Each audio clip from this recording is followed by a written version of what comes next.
Hey guys, welcome back to my channel, and if you are new on my channel, then welcome. So I thought that today I would just sit down and talk to you guys. I was kind of in between two things. It was either doing this video or doing a makeup tutorial, and I decided to do this first and then do a makeup tutorial because I feel that maybe I haven't done like a proper tutorial in a while, and I know that you guys really like those, so I promise next video is going to be a makeup tutorial. But yeah, today I just wanted to do this more laid back video. I'm just sitting down and chatting with you guys and telling you all about these products that I have bought because of YouTube. This tag is actually again one of those that people did a while ago already on YouTube, but I'm kind of late with everything, so you know, it is what it is. And also I felt that I have so many products in my collection that I have bought because of YouTube that I wouldn't know which ones to like bring forth. I tried to pick out some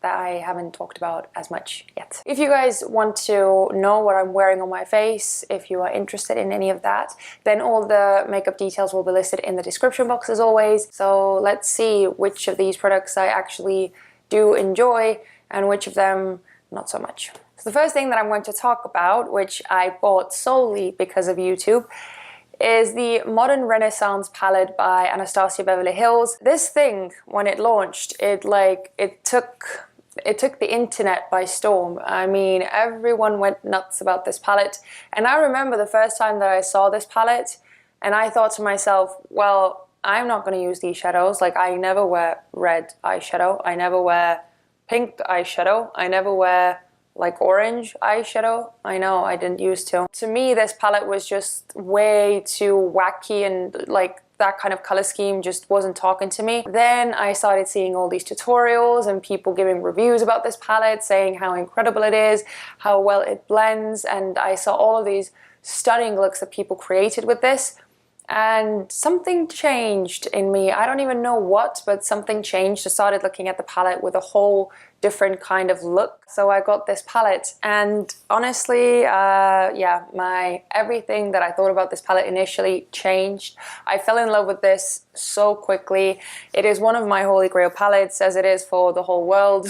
And I think it's just a staple in so many people's collections, simply because it was one of the first ones to come out with this kind of more warm and red-toned, pink-toned color scheme and kind of make it really popular. I think Modern Renaissance was the palette that launched the warm eyeshadow palette trend. So yeah, I cannot say enough. As you can see, I have hit Major Pan in a few of these shadows. I love this, and that's all there is to it. Keeping with the eyeshadow palette subject, I want to talk about something that I got because of YouTube that I wasn't so pleased with, and this I have actually mentioned on my channel as well. I'm just so thoroughly disappointed in it that like I feel like I need to express it some more. It is the original Naked palette by Urban Decay. This is people's like OG palette that they used when they first started their channels or when they first started playing with makeup. People love this palette. I don't. I have actually talked about this palette in more detail, specifically why I do not like this palette. I think it was in my disappointing products video. Anyway, I will link it down in the description box where I discuss this palette in more detail and specifically why I do not like this. So yeah, this palette fell short for me big time, and that is why I very rarely reach for it. So yeah, not a fan. The Stila One Step Correct Skin Tone Correcting and Brightening Serum. I remember vividly, I was watching a lot of Shannon's videos, ShanXO here on YouTube. She used it in so many of her videos, and she really liked using this as a primer underneath her makeup. Honestly, at first, like initially, I didn't really understand. I didn't think that it did all that much for my skin. But funnily enough, ever since I used this product in my Chatty Get Ready With Me, the throwback edition, where I used a lot of the products that I hadn't used in a while, I really started liking this. It made my skin feel really nice. It did even out the discoloration a bit, and it sat underneath my makeup really well. It's funny, but initially I wasn't that crazy about it, and now I really do like it. So go figure. Another thing that I am so crazy about and that I am happy, truly, truly happy that I discovered it on YouTube, the NARS Sheer Glow Foundation. And if you have been following my videos for a while, you know that this is one of my holy grails. I am wearing it today as well. Actually on top of the Stila primer. It's my favorite high-end foundation currently, alongside the Dior Star foundation. This just makes my skin look nice and glowy, but not too dewy. It has really good coverage. Oh my god, I have something in my eye. It has really nice coverage. It blends out really well, and I don't know, it makes me look pretty. I seriously don't know why people don't talk about this anymore. I remember when it was like all the rage on YouTube. Everyone was talking about it, everyone was raving about it, and now it's like people have forgotten about this, and I feel sad because this is so good. I mean, I still love it. Now, this is something that I just cannot get on board with. It is the Wet n Wild Megaglo contouring palette in the shade Dulce de Leche. I think that's how you're supposed to say it. My friend corrected me. She speaks Spanish and she said it's actually dulce de leche, something like that. I hope I'm not butchering your language, I'm sorry. I got this because of Kathleen Lights. Normally, every single thing that she recommends to me, I have loved. I've tried to use this like underneath my eyes. It doesn't sit nicely on my skin. And then this one is like, okay, can you even see that? I don't know. I cannot make this look good on my skin. It doesn't blend out well. So the highlighting side just kind of looks chalky and drying and not very nice on my face. And the contouring side looks blotchy and uneven. It just doesn't work for me. And I'm so sad because I love Wet n Wild. I'm just sad about this one. I am so impressed with this product that I don't even know how I'm going to talk about this because I probably won't have the right words to use. This is the UFO Ultra Clarifying Face Oil by Sunday Riley, and I got this thanks to Samantha Ravendall. She was talking about this oil in one of her videos where she was struggling a lot with, I think it was like cystic acne or something like that. I do remember that she had acne. This was something that actually made a difference in her skin. I don't have acne, but I do have a lot of texture issues. I have rosacea and these odd breakouts every now and again. I got a small tester first when I went to the States. You would think that especially with, you know, traveling,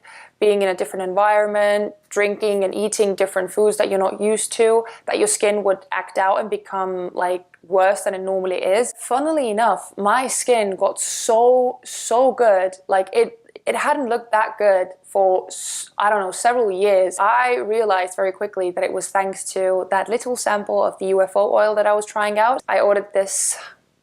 This is the biggest one that they have. It's the 35 ml one, or the 1.18 fluid ounce for those of you who don't do milliliters. I have been applying this every single night before going to bed, and I love this so much. It's just, I don't know what's in this specifically that works wonders on my skin. It has cleared out my skin so much. I still have some scarring. I have some spots on my cheeks, especially. Those are my kind of trouble areas. But when I touch my cheeks now, they are nowhere near as textured as they once were. I am really, really, really happy with it. Now this one I'm going to brush over super quickly because this product doesn't really need any more talking about. It doesn't need any introductions. It doesn't need any explanations. Everyone just loves this product, as do I. It is the Tarte Shape Tape Concealer.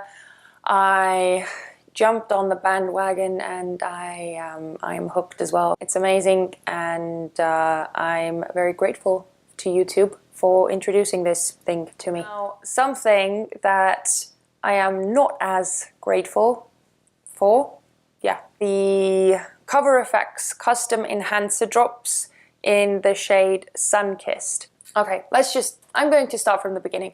So I saw these drops used in so many of people's videos, mainly Samantha Ravendall and Jamie Genevieve. When they applied these drops on their skin, I died. I thought this is the most beautiful bronzing product that I have ever seen applied on anyone before, ever, in the history of time. They made it look so easy and so effortless, and it just blended out into this amazing, beautiful cloud of bronzy beautifulness. So I was like waiting in line because I couldn't get it anywhere online. They were, oh, that was a rhyme.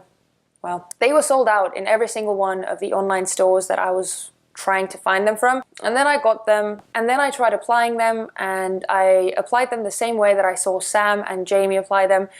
And for some reason it didn't do the same for me. Maybe my skill set is not as great as theirs. Well, not maybe, I know that my skill set is not as great as theirs, but just like when it comes to these drops specifically, maybe I don't have that magic touch that they have with these, or maybe I'm applying too little or too much, I don't know. But I feel like you have to be somewhat of a professional, somewhat skilled to make these look really good, because I kind of messed up my face several times using a bit too much, or just not applying them properly, or not applying them in the right place. It's kind of difficult for me, I feel, to make them look as nice, and these bronzer drops just start fading off my cheeks way quickly, and yeah, that's why I very rarely use these drops. I'm going to use these drops up, don't get me wrong, because I paid for them. Why do I always start filming on an empty stomach? I don't know. I need to hurry this up because I need some food. Next up is something that, oh my god, I feel actually bad talking about this because I feel like I'm bashing Wet n Wild, and I really don't want to do that. But yeah, this is another one of those products that didn't wow me as much as I hoped that it would. It is the Wet n Wild Photofocus pressed powder in the shade Warm Light. This is one of those things that I again saw Kathleen Lights recommend. I'm sure that she was comparing this to one of the MAC's very widely loved powders. She said that it's kind of like a dupe, that it looks really nice on the skin as well if you have dry skin. I tried this several times. I was confused about this for a while. It didn't wow me. It doesn't look all that great on my skin, and yeah, it's kind of But another powder that did blow my socks off was the Too Faced Born This Way Ethereal Setting Powder, and I owe all of this to Manny MUA. I have not been able to use any other setting powder underneath my eyes. This makes my under eyes look so nice. Well, as nice as they can look, because my under eyes have issues, but this really makes them look as nice as possible. So I love this powder. I feel like it sets everything for the whole day. It doesn't really wear off. My concealer lasts on my face the whole day, and I'm very grateful that I found this powder. So thanks, Manny. I really do like it. Do I need to say anything? I'm pretty sure most of you already know what this is. The Becca and Jaclyn Hill collaboration highlighter in the shade Champagne Pop is something that, again, I think drove the internet nuts, myself included. Who doesn't love Becca highlighters? They are very shimmery, they are so metallic, and they are blinding, and they are so smooth. I love wearing this highlighter, especially during the summertime when I'm more tan, because I feel that the rose goldy tone in this highlighter just looks so stunning on a more tan complexion. So that is why I love wearing this during the summer. But honestly, I wear it all year long. I really don't care, because it's beautiful. Okay, let's talk about some lip products. These are the OFRA liquid lipsticks. I actually have 4 of them. The 4 shades that I have are Bel Air, Mocha, Sao Paulo, which is my favorite one, and Aries. The OFRA liquid lipsticks are some of my favorite liquid lipsticks. They are so super creamy. They smell like something very sweet and delicious. I love all of them. I think they are stunning. They last on the lips beautifully. They don't emphasize the dry patches in your lips, which is something that I am always very grateful for. If it weren't for Kathleen Lights, I probably wouldn't have heard of OFRA liquid lipsticks. I feel like she was the person who made OFRA liquid lipsticks like a thing, you know, like she made them well known and well loved. At least that's how I feel. Lastly, the Givenchy Healthy Glow Powder in the shade number 2. I have used this thing to death. You can see that it has a very serious dent in it. I don't think that a more beautiful bronzy glow thing exists. I always finish my makeup looks with that because I feel like it just brings this warmth, this glowy, beautiful, bronzy, goddessy glow. It ties everything together, and it also is the perfect product, in my opinion, to smooth the bronzer and blusher and highlighter that you have on your cheeks and just mush everything together and make it look as seamless as possible. Again, this is one of those things that I discovered thanks to Shannon from SeanXO, and this is one of those products that when I finally run out of this, I will have to storm to the store and buy another one. I don't think I could live without this product anymore. So yeah, those were all the products that I bought because of beauty influencers here on YouTube, and those were my thoughts on them. I feel like I have found so many incredible makeup products that are just a staple in my collection thanks to the amazing YouTube beauty gurus or beauty influencers. I guess that's it. So thanks so much for hanging out with me. I will see you guys in my next video. Please let me know. Please let me know in the comment section down below. What are some of the products that you have bought because of your favorite beauty influencers here on YouTube? How many of these products have actually worked for you? Do you regret buying them, or are you happy that you tried them? I love reading your comments and the stuff that you guys leave me in the comment section, so yeah, let me know. But as I was saying, I'll see you guys in my next video. Bye.